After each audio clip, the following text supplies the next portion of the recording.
ఎప్పుడైతే నేను ఎంటర్ అయిన వెంటనే ఒక బ్రెయిన్ అనేది, ప్రతి ఒక్కరికి బ్రెయిన్ అనేది ఒకటి ఉంటుంది.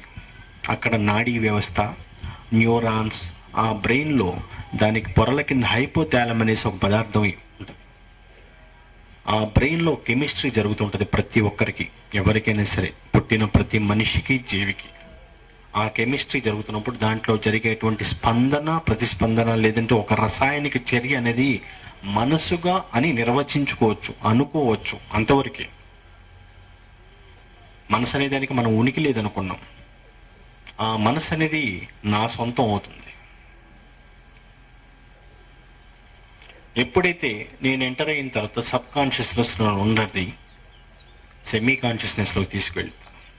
ఆ తర్వాత అన్కాన్షియస్నెస్కి తీసుకొచ్చేస్తాను. నేను ఇచ్చే అటువంటి ఎనర్జీని బట్టి నాకున్నటువంటి ఎనర్జీలో చాలా సూక్ష్మాతి సూక్ష్మంగానే మీడియంస్కి ఇస్తాను.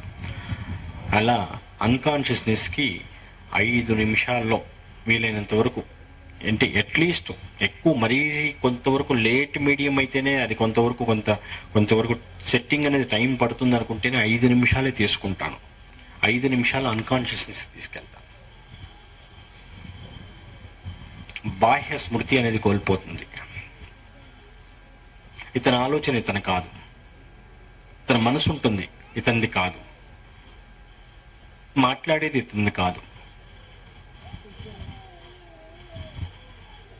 అలా ధ్యాన ప్రస్థానంలో ఈ ప్రాసెస్ చేసుకుంటూ మీడియం విధానం ద్వారా ఇవన్నీ కూడా ఎంతోమందికి చెయ్యాలి, ప్రతి మనిషిని మార్పు తీసుకురావాలి అనేది దృఢ సంకల్పంతో నేను తీసుకున్నాను. కాబట్టి నిర్ణయం నాటి నుంచి నేటి వరకు ఒక ధన, వస్తు, వాహన, స్త్రీ, ఎటువంటి వ్యామోహాలకి, అటువంటి వేటికి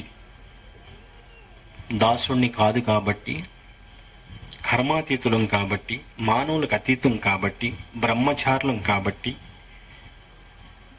ఇవన్నీ ఒంటరిగా చేసుకుంటూ ఏకాకి జీవితం గడుపుకుంటూ ఈ మీడియంస్ని ఇంకొంచెం వరకు ఇంకా అన్ని చోట్ల స్టార్ట్ చేసుకుంటూ మార్పు అనేది ప్రతి ఒక్కరిలోనూ తీసుకురావాలి, తెలియాలి.